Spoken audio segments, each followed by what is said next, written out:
all kind attention of viewers and students of my channel Smart Math Solution।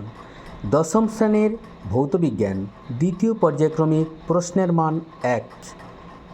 প্রথম প্রশ্নটি হলো 4 degree C উষ্ণতায় বিশুদ্ধ জলের আয়তন প্রসারণ গুণাঙ্ক 0।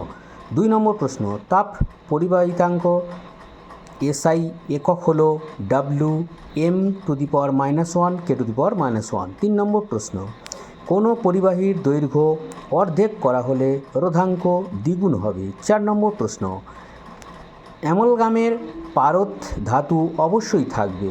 5 নম্বর প্রশ্ন, বেগুনি বর্ণের আলোর জ্যোতি সবচেয়ে বেশি। 6 নম্বর প্রশ্ন, 0.018 গ্রাম জল অণুর সংখ্যা হল 6.022 × 10⁻20। ভি দুটো আই, উষ্ণতা বৃদ্ধিতে দোলক ঘড়ি স্লো যায়।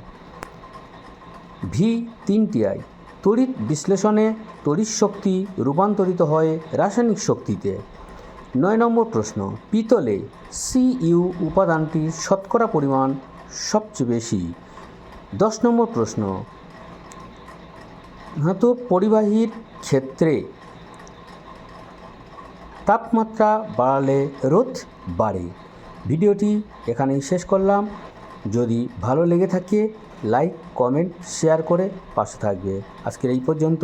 সবাই ভালো থেকো, সুস্থ থেকো। ধন্যবাদ।